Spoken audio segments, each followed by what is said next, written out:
Hello, can everybody hear me? Yes, Kamal. Okay, thank you.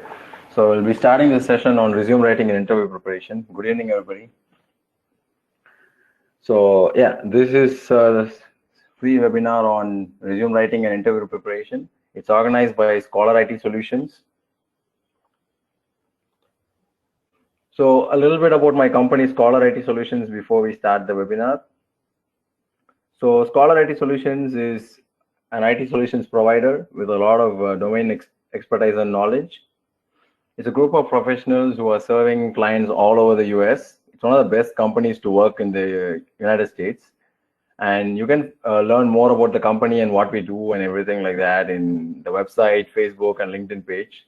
The LinkedIn page is there in the chat if you want to follow our own page, which is Knowledge Experts.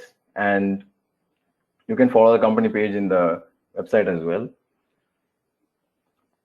Okay, and a little bit about me and why I should be doing this session. I'm a consultant, a consulting specialist to be exact, and I work with a lot of companies, and I have a lot of expertise in consulting with a lot of modern technologies. I help companies with business development and digital transformation, and I do a lot of a lot of HR work as well for companies. So a consulting specialist is somebody who does a lot of roles inside the company, who's flexible enough to do a lot of different roles from technology to HR to management, everything. So I do that kind of work with several companies. And in my free time, I'd like to mentor people on different kind of technologies, how to transform themselves for the digital age. And yeah, feel free to follow me on my LinkedIn and ask me for any kind of suggestions or help. Okay, so coming back to the topic, so a little bit about the corporate world. So we have this corporate world created, bring people of different culture, different ethnicity, different kind of backgrounds to come together and work as a team to achieve something greater, which we cannot do it individually. So that is the corporate world, and that's why we have all these strict rules right from young age, from school to college and everything. We have these strict rules to train us to work in a corporate world where we are governed by a lot of rules and restrictions which are in most way good for us. So what we can get from this whole corporate world is like either you can consider it like a toxic place where a lot of bad things are happening, or you can say it's a beautiful set of restrictions to guide us into like a proper career and life. Because human beings ourselves are not disciplined enough by nature. We have to discipline ourselves. So that is why we have the corporate world. And the format in corporate, everything is a procedure, everything, and there is no shortcut to this or that, and everything happens in a proper procedure and everything. And you will know in a few seconds why I'm saying all these things. Okay, resume writing. So the main topic here and the most of our discussion or any kind of thing I'm going to teach you is going to be writing resumes. So what are resumes? Resume is like you're starting with your kindergarten and you're starting with your school, college. You might be doing extra courses. You might be doing extra certifications, everything like that. So you are doing a lot of things, and all that to just go to this one document, which is going to be used to judge you whether you are suitable for a job or not. Although like resume is not the entire thing which people judge you by when you have an interview or anything like that, it's one of the most important. So if you write a horrible resume, or if you write something which people think is not up to the par or not up to the standards, it's an instant reject, even if you are a qualified person. Because the thing is, what they'll immediately think is if a person doesn't take time to present himself in a proper method, it means that he is not ready to invest time or effort into anything. And they would judge very badly based on your resume. If let's just say if you don't anybody who is in a corporate world knows that it takes time and effort to put up a good show. Like if you want to talk in a speech or anything like that, you have to prepare for the speech. You can't just go and stand there and start talking. Like if I have to come and present this webinar or something, I have to sit and prepare. What am I going to talk to? Hints, this, that. Yeah, all these things are required. You can't just come and do it immediately. That's the same for resume. If you show up with a poor resume or something, they'll think that you're uninterested, unmotivated, and unfit for the job because you didn't take the effort needed to present all these skills. Like your schooling, college, your knowledge, everything has to be done in this one single paper. That's why we have a separate session on how to write resumes. And it is very important how you present it here. Okay, so let me just do a quick comparison of the different kind of resumes. And I spoke about putting effort into a resume. If you see two resumes over here, the one on the right is a basic resume, which is available in almost any text editor like Word or any other Office program you have. So the thing is, it is just something which is typed in with a lot of information or something like that. It looks like a letter which nobody wants to read. It doesn't have any kind of, we just plainly look at that resume. It shows that there is no effort at all, except, for the fact that it's been typed out. And some kind of bold and yeah, the heading and the bold and everything is given like that. Okay, so the resume on the light now, in left now. So here you can see that there's a lot of elements here, from small elements to highlight colors. There's two colors, and there's a lot more information. But more than the information or the colors or the design, the way it's presented is what we have to notice here. Forget the colors, forget the design elements or something, they're not that much required. But if you notice that everything is split apart into proper sections, like in here, it seems like an entire letter. Human eye goes like random, like when I focus on this resume, my eye goes somewhere like, what do I read? It's almost like people have an entire essay of a page to read, and I don't know what to read because everything is written. But let's take the one on the left. So let's just say I'm a person who's looking for a Python programmer. So I can immediately go to the skills part, and if he does he have the skills or something? So it's everything is subdivided, and the languages are given clearly. So and the education itself is cleared, and the interests or anything else. So any kind of information I want, I can quickly browse through these things. This is an example of how you have a book with an index and book without an index. You can't quickly go to the place where you want. It's not organized. It's not separated from each other. The one on the right looks like it's mashed up into something like that, and I don't know what is, mainly because it takes a little bit of effort to read that. And I'm a person who does a lot of HR work for a lot of companies, and I know we don't have the privilege of time to sit and read about every candidate. No, so every few seconds or few minutes is maximum few minutes as in 1 minute, 2 minutes is maximum what anybody is going to spend on your resume. And that is on a normal day. If there is too many candidates and too little time, as HR professionals, we have time limits. Like, we have to finish interviewing this many candidates within this many time. So the more amount of that kind of limits and things come in, I have to filter more and more. I can't sit and read every single detail the person has.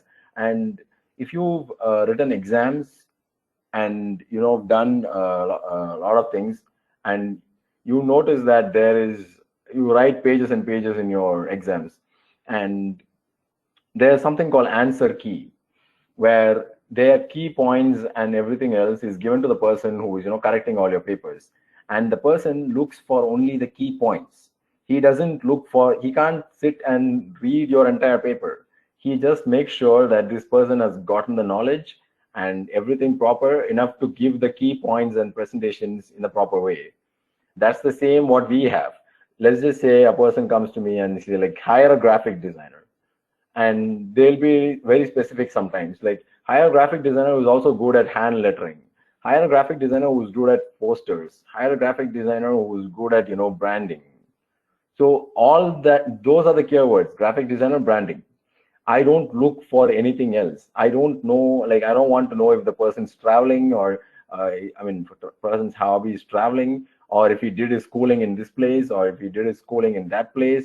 If you are a person who's back in those days, I mean, like about 20 years before or something, when the place where you did the course or anything mattered a lot, because only high-end institutions in every places like that could produce like high quality results and everything. But this is not the case right now.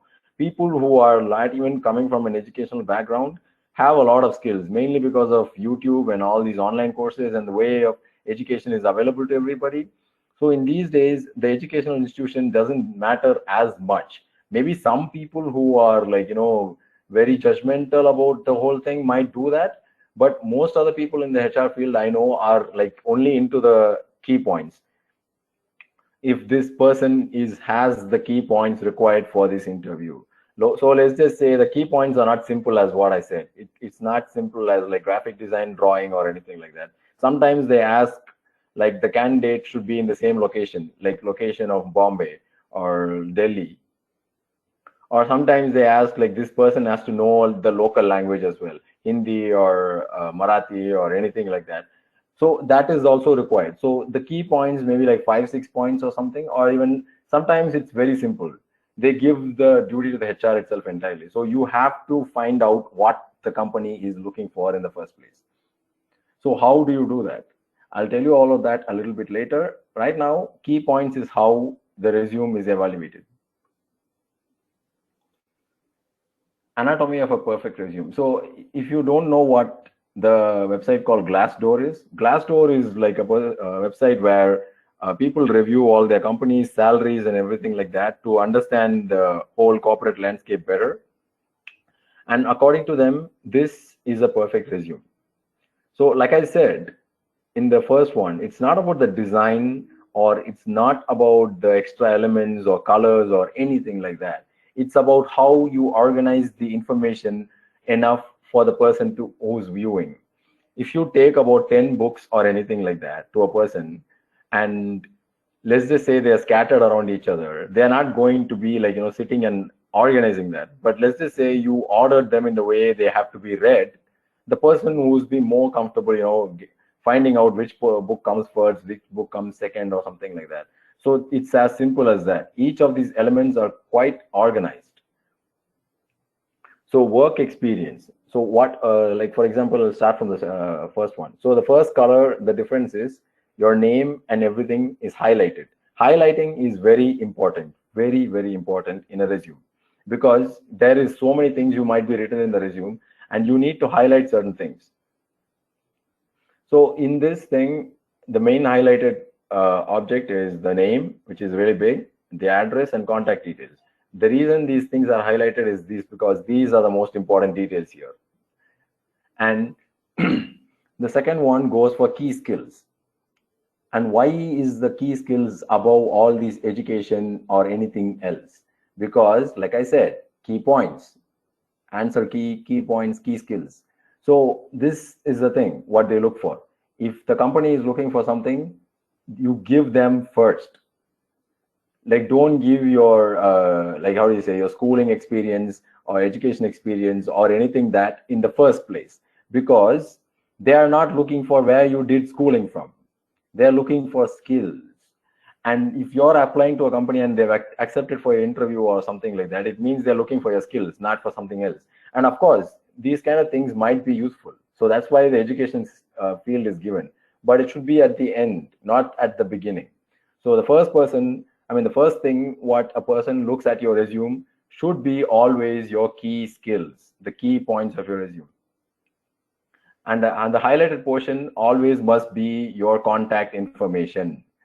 And the second thing, what they think is like, do you have any prior work experience?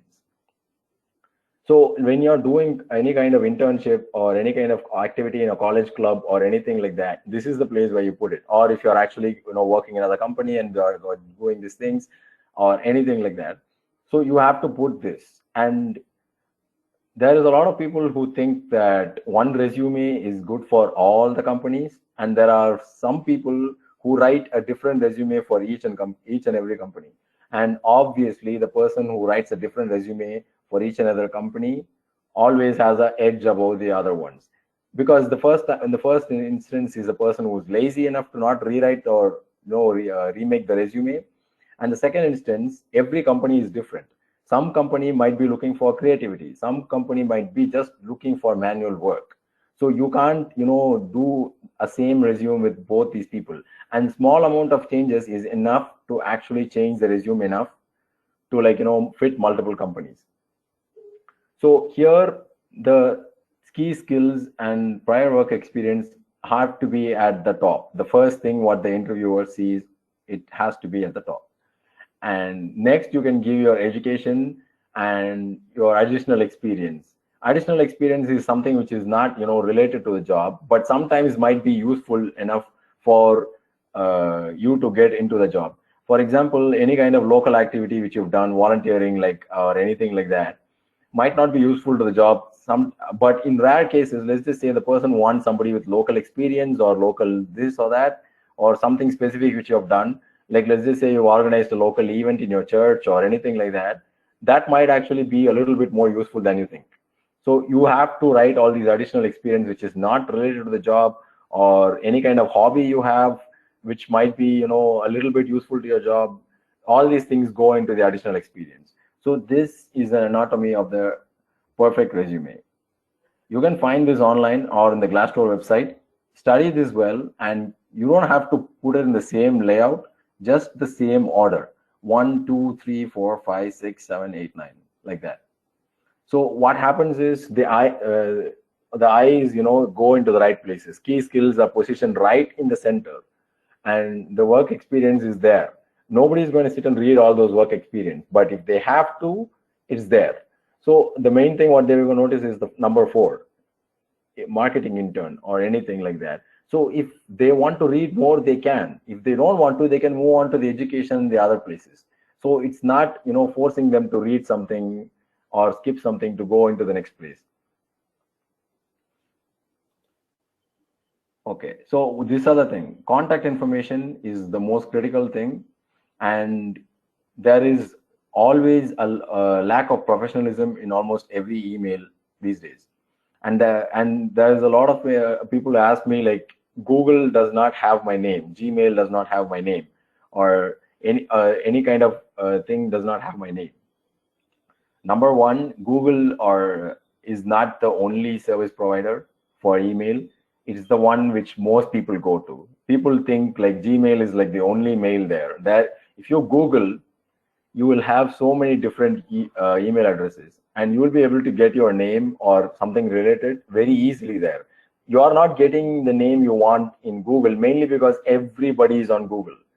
And if you have any different mail, that also sets you apart in your resume, because Gmail is something which everybody is used to seeing. And if you don't have it, you have Hotmail, you have Yahoo Mail still, it's alive. And there is like so many other mails even. There's like so many new mail providers even. And apart from that, if you you can even get your own email if you want your name so badly. And the next thing is, apart from of all these things, it's 5 different emails of the same person written here. 4 are not allowed or not a good option. They are allowed, but they're going to always mess you up. So like the thing is, people do not have time to correct your mistakes. If you don't write a proper email, people won't be able to contact you. The contact information is the most important part of the resume. I stress that over and over again. You can make the best resume in the world, and if people don't know how to contact you, your job is lost. So this is very important, and you don't have to use spaces, underscores, dots, any kind of things like that. Mainly because if by mistake those dots or underscores don't get printed by the printer, or they don't get properly printed, or the HR or anybody who's looking for miss that, he would be sending the mail to another person or a non-existent email, and you would be missing a life opportunity of a lifetime maybe. So the contact information is the most critical part of the resume. I can't stress that enough, mainly because half of the resumes I have no proper contact information. I send them emails, or I call them or anything like that. I don't get a proper response because these people don't give the proper contact information. And I've seen people who do not check their emails every single day. Please do that. It doesn't take ages and ages for you to check your email. Opening Gmail once a day is enough. There were so many people who lost their job opportunities mainly because the company mailed them and they did not respond on time. If you are serious about getting your job, check your mails every day. It's going to take less than a minute.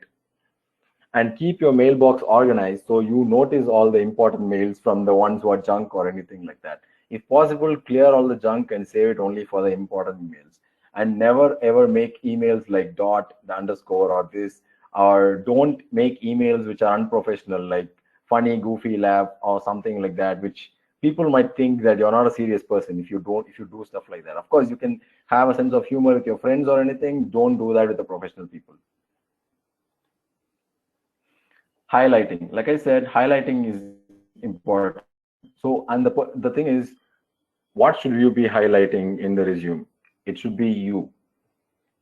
Most people think that it should be like highlighting your skills, your achievements, or anything like that. But what you should be uniquely highlighting is yourself. If you see in the previous slide where I showed you the anatomy of a perfect thing, the one image, the color was used to highlight the person's name, which is your name in this case. It wasn't used to highlight any kind of skills, because any kind of skills you acquire are not unique, but you are a person who's unique. And if he wants to quickly look at your name, let's just say he takes your resume, and most of the time, you know what, I take up a resume, I look for the key points. I don't look for even the person's name. The first thing I'll be seeing in a resume is not a person's name. It's the last thing.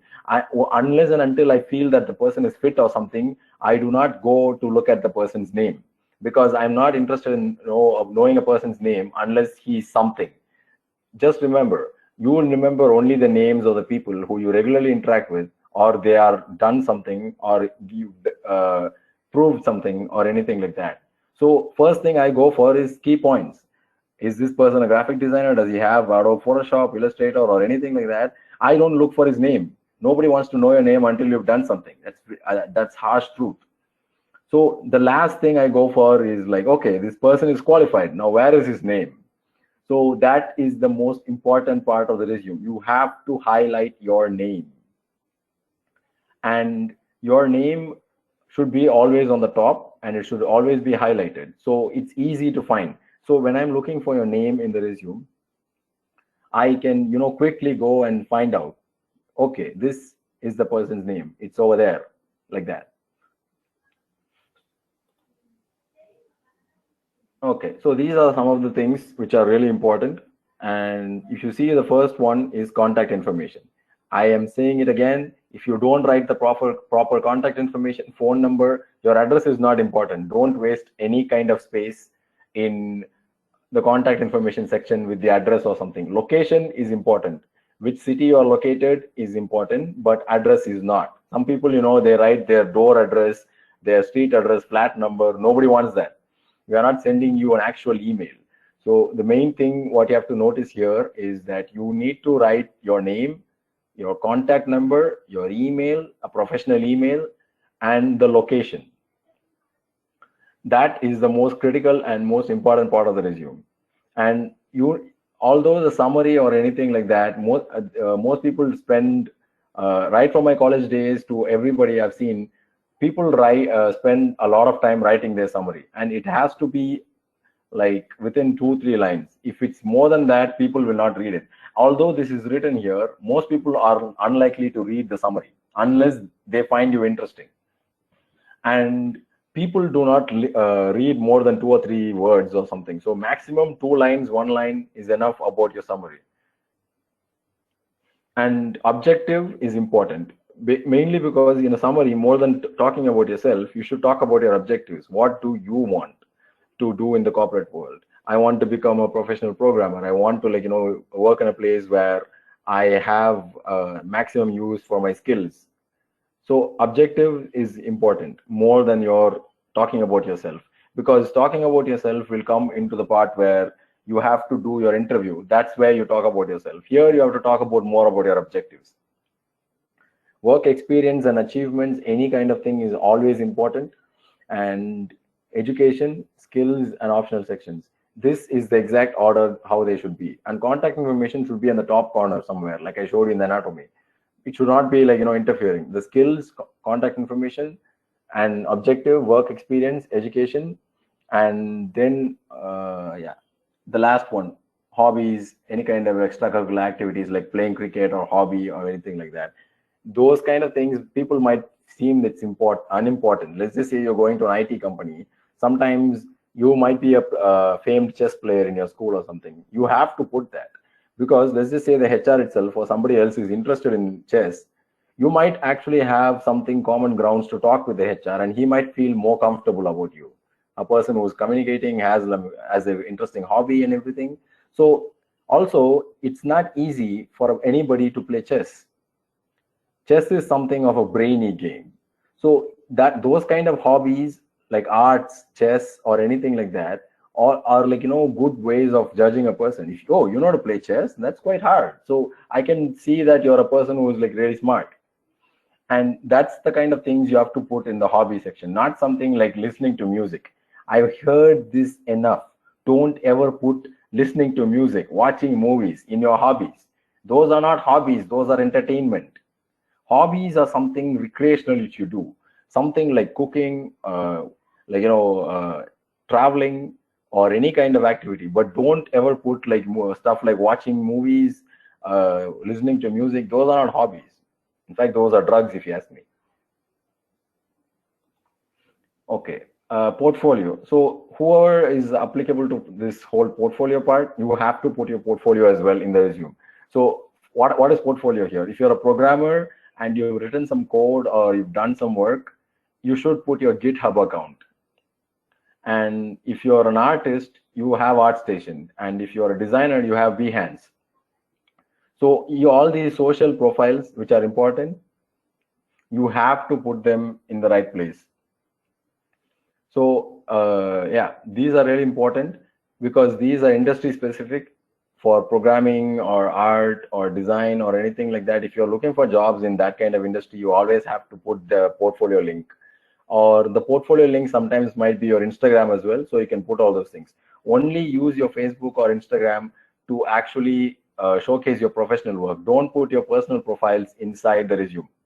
Remember, if somebody is like, clicking the portfolio link of what you put inside the resume and they're going to a holiday pics, that's a bad thing.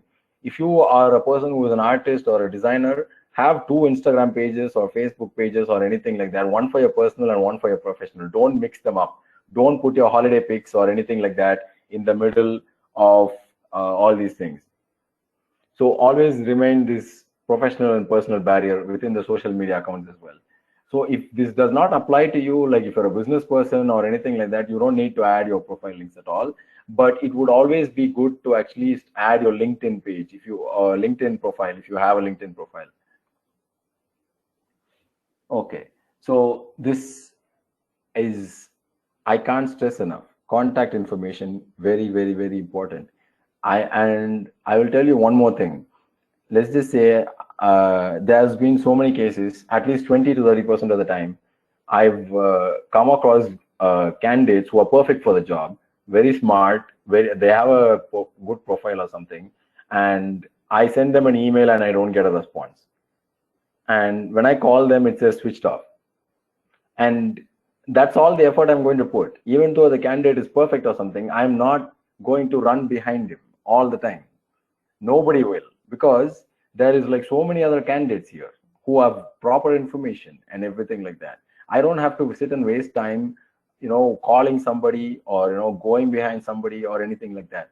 Remember always one important lesson in your life. If you want something, you have to go for it. It won't come to you. This applies to anything in life, not just a job or anything like that. If you are serious about getting a job, you have to go and get it. If you want something, you have to go and get it. It won't come to you, or other people won't come and get it. If you lose an opportunity, it's gone. And majority of the time, people lose the opportunities because of their contact information, not because of them not being skilled enough or them not being good enough or anything like that. They're qualified and everything like that, and they don't write their proper contact information. So many resumes I have in my file where there is no email or there is no number. And Let's just say they have a Facebook profile. I don't have a Facebook profile. I have only LinkedIn. So how, I can't, go and create a Facebook profile just to talk to that person. That's absurd. So that's how things are. Contact information is very important. Your highlight information, which is yourself, and contact information is the two main things of a thing. No matter how much you write or do or anything, it's all a waste if these things are not there. Yeah, like I said, LinkedIn. So I would like to talk about LinkedIn for a while, mainly because it is an amazing platform if you're serious about a job or if you're serious about business or anything. So in this case, you are looking for a job. So LinkedIn is very important because the main thing is this company, LinkedIn, makes money only because people are looking for jobs. The main customers in LinkedIn are HR people, the people who give jobs. So if you really, really are into going to a job, growing your career or something, you have to be active on LinkedIn. And LinkedIn has a lot of restrictions compared to other social media because they want it to be a professional platform and not for other kind of, entertainment or anything like that. So they have restrictions. You can't connect with everybody. And LinkedIn is very expensive in terms of HR people for them to hire people. So a lot of HR people do not use LinkedIn's tools to hire people. They prefer to talk to people directly. So if you are looking for a job, then you have to go and send requests to the appropriate HR company and follow the company's pages. Because if you follow the company's pages, you will see there's an information of the available jobs in that company and all those opportunities which you have. So if you are active on LinkedIn, you will always see HR people posting for jobs that they're recruiting. They're open to work. They're recruiting. The what kind of profile they're recruiting. You can comment on those posts. You can you can send them your resume using the job portal. LinkedIn is pretty much free for people who want to find a job. HR people are the ones who are paying money to find you. So the HR people want good candidates and they want you, but you must be able to reach out to them. You must be able to find them. So you have to be active on LinkedIn. And should I stop LinkedIn even after I get a job? No, you should never. If you are really interested in professional growth, LinkedIn is a part of your life. You should not stop using it. Keep it updated with your current job, current everything, because any kind of opportunities always come up in LinkedIn. So I am a person who is almost active in LinkedIn all the time. So you won't believe there is like about 15 to 20,000 rupees of uh, freelance work which comes to me roughly per month just by LinkedIn. And there are some things which I go and find out. I go and contact people, and in some cases, people come and find me. They're like, "Can you do this? Can you do that?" So you need to have a proper and properly maintained LinkedIn page. People have Facebook, Instagram, and all those things which they keep on updating their status, their display picture, or something like that. It's fun. It's college days. You have fun. You enjoy life and everything like that. But it's time to move on. Once you're pre-final year or final year or something, you have to move on from those Facebook, Instagram, and all those things and become a part of LinkedIn, a professional network. That is mandatory if you want to. Have some professional growth. And one small information before we go to the next slide, there is some feedback forms, and they're not just feedback forms. You can also ask questions if you have any questions regarding any specific kind of situation which I don't cover in this slide or in this presentation. You can actually send and submit all these forms, and when we have the next session, I'll be answering all your doubts and questions, apart from the general information which I'll be doing. So if you have any specific questions, and a lot of people don't ask me questions on this specific kind of session, they actually get all those questions after the session is over. So this is your chance to get your doubts and questions cleared. Okay, so I've spoken enough about resume and LinkedIn. LinkedIn is pretty much an online resume where you post a lot more than that. There is so much about LinkedIn. I can talk about it. I can actually talk about LinkedIn for an entire session. And if there is enough kind of audience for that, we'll arrange a session on that as well. So now going to the next part of the webinar, which is interview tips. So you've gone, created a perfect resume, followed all the steps, you have it perfect, and always make sure you print out it in a perfect way where it doesn't have any kind of blurred or improperly printed. Go to a nice printer, use laser printer, don't use inkjet printers. Try to go and get somebody with a laser printer so it's proper. So after all this, the next step is that you'll be going to an interview, and the people, there are two types of HR people. Some who all go through all the resumes beforehand, and some who actually go it on the spot. And on the spot ones notice the least of all these things, and they'll ask you a lot of questions. And if you notice, there is only one thing they'll ask you the questions from your own resume. So whenever you don't know anything, don't write it on your resume, or at least you be able to talk about it a little bit. If you are able to, if an HR asks you a question from the resume and you're not able to answer it, it's going to put a black mark that you are lying to get the job. So don't do that. I've seen people still doing that. So if you're going to write something on the resume, at least read about it in the internet enough to talk. Because once you talk about it a little bit, even if you don't know the skill, maybe you can take another online course over the weekend or 2 weeks or something before you get the job and prepare for it. But if you don't know anything at all, don't write it. So he'll be asking, the main question is, talk about yourself. Always have a good image about yourself. Like, don't talk about any kind of unnecessary stuff like I did my schooling here, I did my schooling there, or something like that. Tell that because if you're here in this place, it's because you finished your schooling and college and everything like that. So they don't really bother about where you did your schooling and college and everything like that. So you have to talk about what they are most likely wanting. If it's a business kind of person, he wants to know how well you communicate. So in that case, you can talk about anything. So when you talk about anything, like you can just say I'm a person who's interested in programming. I've done these kind of projects and I'm fond of these things. I'm fond of graphics. I'm a creative person. Speak about that. And you can even speak about your personal interest when people are looking for your communication skills. Like,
hello?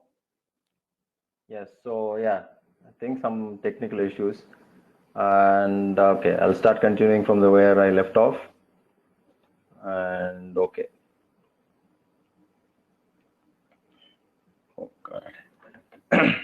Yeah, so the HR, it's echoing. No, no, Kamal, not getting for me. No, no. Okay, maybe I kept in.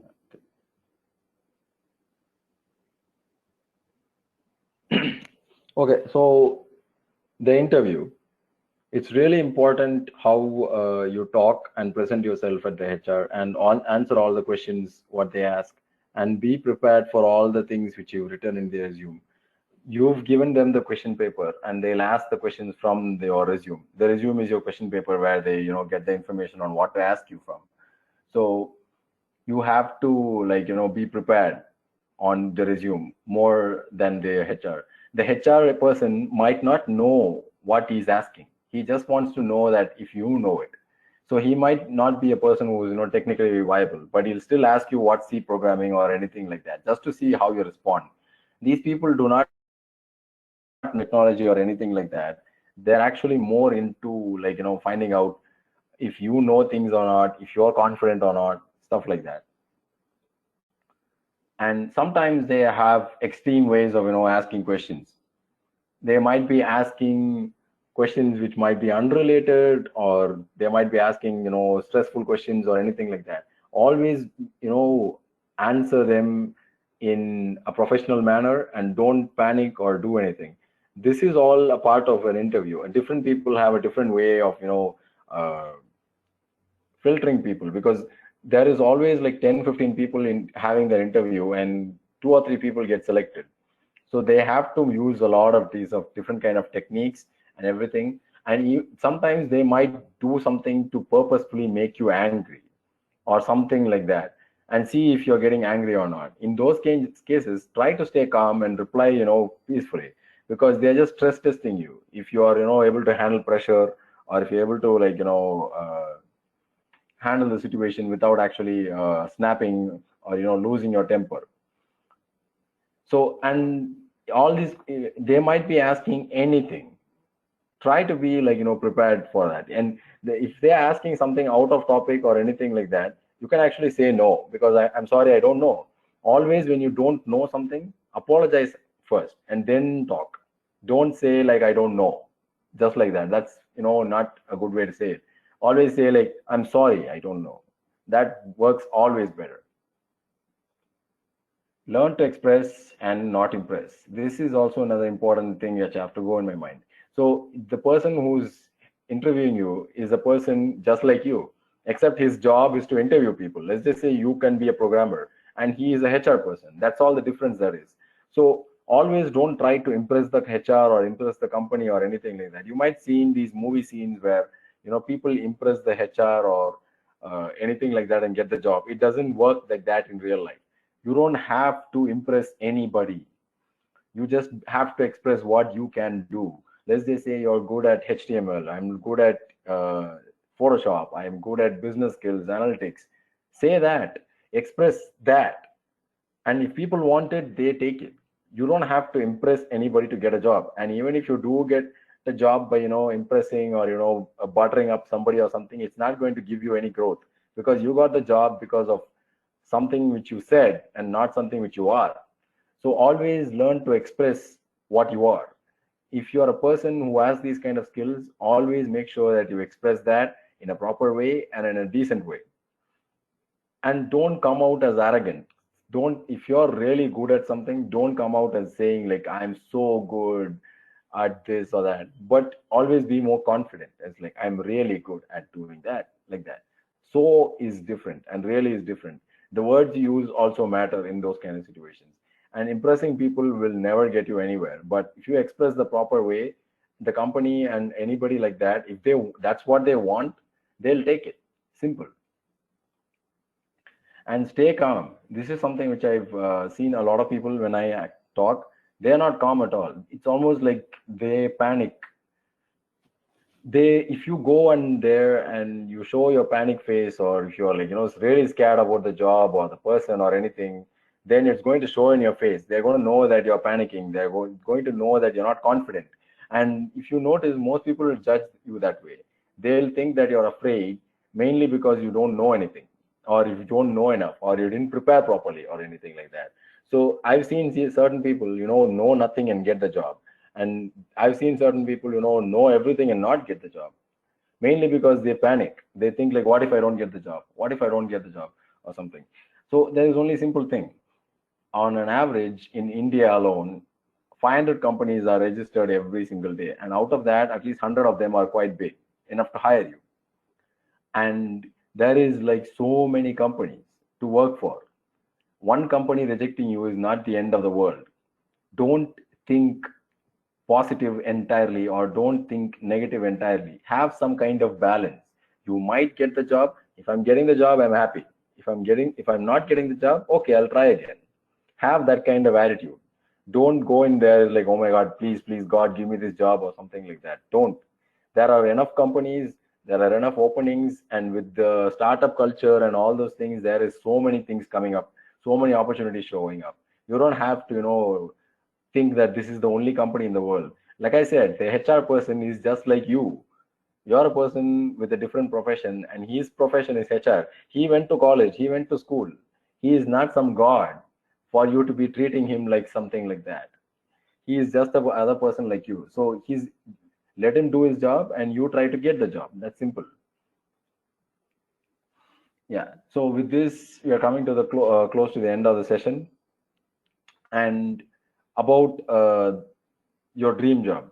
So like I said, this is not the only company. If you're trying for some company, this is not the only company out there. There is like so many companies. Most people don't know that there are like so many companies at all. They just think like TCS, Wipro, and Infosys are the only three companies in the entire India. Yeah, those things are most people want to join there because of the name and fame and everything like that. But there are enough companies, and they pay well. There's like so many companies. You can just get the list from the MCA website or any kind of website. There is enough to fit everybody. It's just that most people don't actually keep them as options. They just think that working in this company is a big thing. There's that thinking that working in that company is a big thing. But if you go to a company and your work makes it a big thing, that's what something which is really proud to be. Instead of going and joining in some big company, you can join in some company where you can actually work and contribute and make a difference. Now that's something rewarding in life. And the dream job is something which most people think it comes naturally. And there is a lot of things which goes into getting this job, but you have to keep on trying. You shouldn't try to impress people. Always try to, be yourself, because you can't be anybody else for a long time. You can't act forever. So be yourself, and it will be less stressful if you get into a job where you don't have to, stress yourself every single day.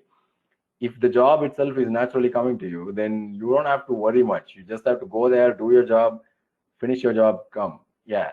But if it's stressful, if you go to a job or by any methods without expressing yourself or without being yourself, you have to act like that for an entire, yeah, lifetime maybe. And that is hard. You can't, keep on stressing yourself every single day. Instead, you can just go and find a job which fits you. And always do a lot of research about the company before you apply to the thing. They'll ask a question: how why do you want to work in this company? So you any kind of question like that they ask, they're testing your knowledge if you've done research about the company or not.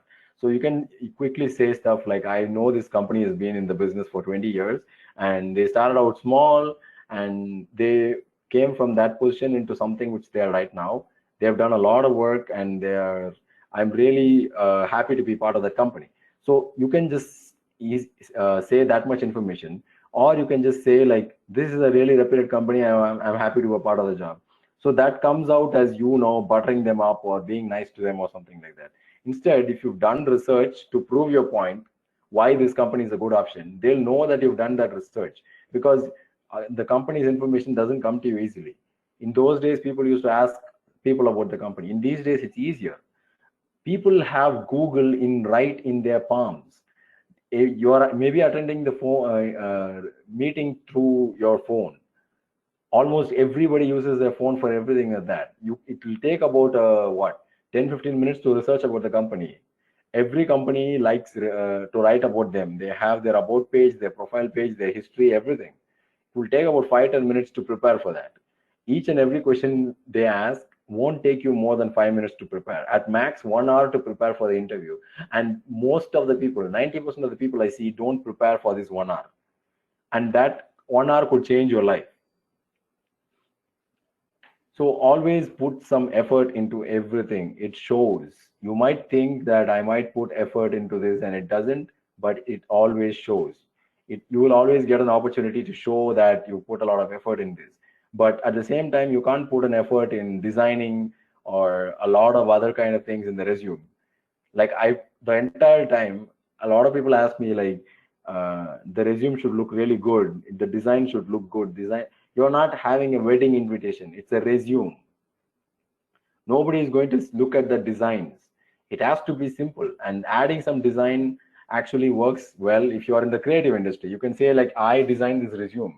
So they'll be like, oh, you've done a good job, doing that. So it depends. Again, the design itself will be able to score something in the creative industry. But if you go to a business person who doesn't know design, he's going to be like, it's a waste of time. Why did you waste time putting some designs which I'm not going to notice? So knowing your industry is important. Having that industry knowledge is important. Knowing the company is important. And most important is knowing yourself. If you are the right fit for the job, if you know, or if you prepared properly, everything like that. Most people think the company or anything else is important, but no, you're the one who is important.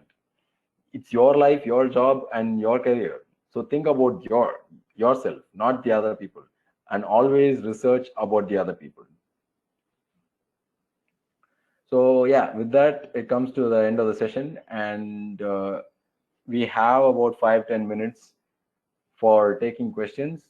If you have any questions, you can type it in the chat and I'll answer it. Or if you get questions later on, then I'll answer it in the next session, probably next week. You can unmute yourself and talk, or you can type it in the chat.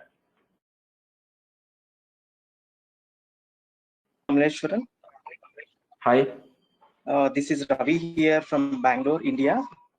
Okay, tell me. Session is great, and I just have a question. Like, a few people write along with the resume, they write the cover letter in the mail body. So, any tips on that? Is it mandatory, or it's just a good? Just an addition. Maybe any little info What on do you that? mean? Cover letter. Cover letter. I don't think cover letter is mandatory, and resume itself is like, more, it's always best to write the resume in a single page. Any kind of attachment is just going to, make it, yeah, it's not required. Okay.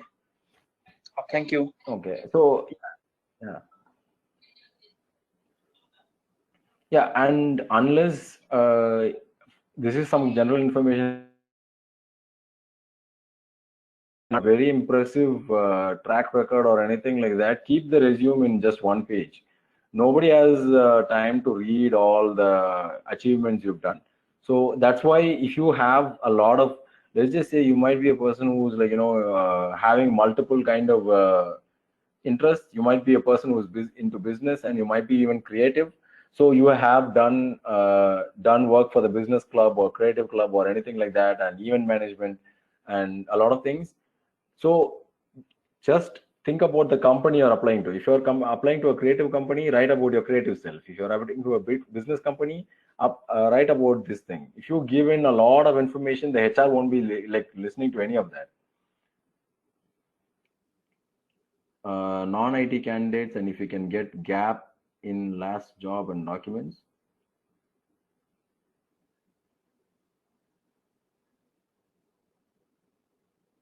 You mean you have gap in the job and you want to get a job now after a gap?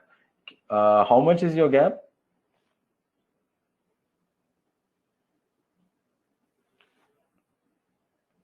2.5 years. Okay, that is hard. Is 2.5 years during the COVID or before the COVID?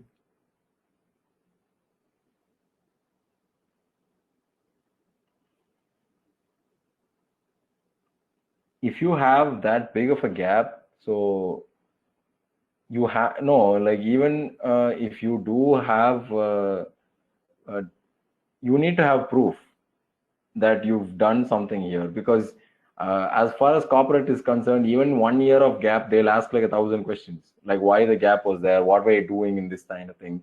And the common thing about gaps, what they have is, when a person has a gap or something like that, they're not likely to be. I'll put my LinkedIn profile over here. If you people have any other questions later on, you can ask me in LinkedIn.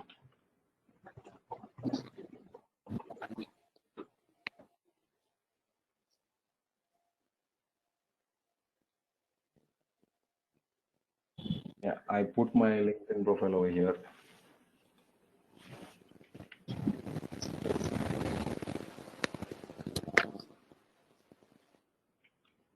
Yeah. If you have any questions or anything like that later on, you can ping me. I'll guide you more. So anybody else has any kind of questions related to the Yes, industry Kamal. or? Supriya here. Yeah, tell me, Supriya. When at the end of the interview, when it comes to salary discussion, the first question HR asks is, "What is your expectation?" Then what could be the decent answer for it? Because I stressed in my previous interview. Okay, I get it, because this is very important, because the whole effort is to like earn money for a living. So this is a really good question for the interview. So yeah, so the thing is like you should know a little bit more about the salary before you start negotiating with the HR. For example, everybody has some kind of standard salary. If it's a teacher, he's 15,000. IT person is 18,000, and if an IT person with a postgraduate degree is like 21,000. So there is always this kind of things. And for example, TCS gives a little bit more money. That's why most people want to go into TCS. And if Wipro, they give a little less money compared to TCS. So people keep Wipro as, like as a second option or something like that. So first thing, what you need to know is the industry standards. That's the reason why the website Glassdoor itself exists. So if you want to do any kind of research, you can do it on Glassdoor about each and every company, the salary expectations, they have salaries, everything like that, information like that. So in a general case, you can even ask people about the whole salaries and everything like that, and they would be able to give information. So it depends actually, and it depends on a city as well. For example, I'm from Chennai, and here my friend was earning about 50,000, and the same salary, I mean the same job, he made a job jump and he got 85,000 in Bangalore. So it differs because the cost of living is high in Bangalore. So it doesn't matter if he earns 85,000. He comes to me and says that it's the same, because Bangalore, everything is expensive, rent, this, that, everything. So when you're negotiating the salary, you need to know which place you are, what's the salary over there, what is the company offering, or anything like that beforehand. Only then you can negotiate properly. Because if you tell a value, if like the company is offering you between 15,000 to 20,000, you can only get between that amount. You can't get more than that. They'll always have this kind of thing. For this role, I'll give only this much. So to get that maximum salary would be your goal there. So to know that, you need to know that that salary amount itself. So for example, let's just say that the company is allotted 15 to 20,000, and you are asking for 25,000. It will be impossible to get that. But if you're getting somewhere between 19 and 20,000, yeah, then you can actually say that. And when you give your salary expectations,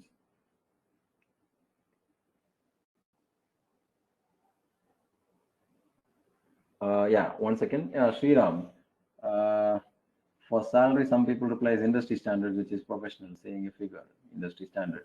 Yeah, industry standard is what they mean by this. Each and every city or anybody like that, they have this kind of a standard pay scale for each and every job, average job or anything like that. Some companies pay a little bit more, some companies pay a little bit less.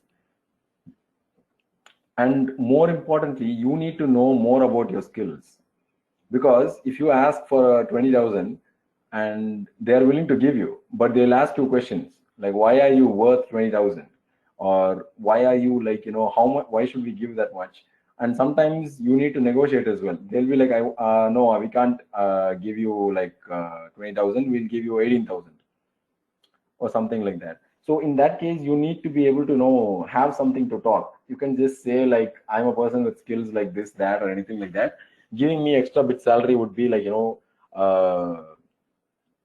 because I would be a valuable asset to the company, because I can work faster, I can get things done, and I would be able to do it in a much more efficient way, or anything like that. So that confidence should be there. And also you have to like, have some kind of proof, like depending on your industry. So what industry are you from, Supriya? From IT, Oracle DBA.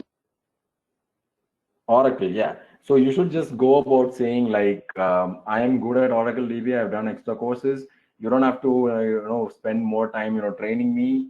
And if you have any experience or something, you can say like, I'm already experienced. I would be, and I can quickly adapt to the situations, and and this would also be like, beneficial to the company. So I think it's fair that you pay me this much money.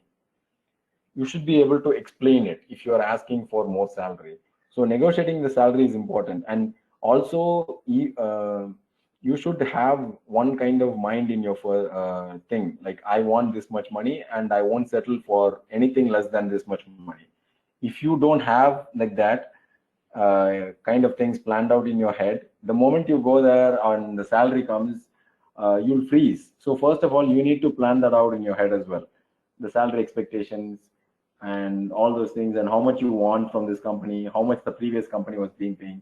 You can just also mention like, I've been paid for this much money and I have a lot of experience, and bringing that, I don't just bring myself here, I bring in my experience, my expertise, and also my work efficiently into the company. So the person might not know that what an Oracle DBA means or what their day-to-day activity means, but you need to make them sure that you know that. And you have to confidently express that, yeah, all these things are there, before you can actually negotiate salary or something. Because the people who, in any kind of business, the people who talk well usually know what they're talking. Because, yeah, only then people will judge, like, if he talks this much, he should know that much to talk about it. So you need to know about your field, the company, the situation, and everything like that. So let's just say the company is offering you a very low amount of money. You should be able to immediately guess that, hey, the standard rate itself is like 18,000 and you're offering me 15,000. How is that fair? Anytime you're actually calling out people like this or anything, you just have to be, use a nicer tone and a nicer way of saying all those things. And it'll take you a long way. Yeah. Thank you, Kamal. Thanks for your explanation. Okay. And you're welcome. And any other questions?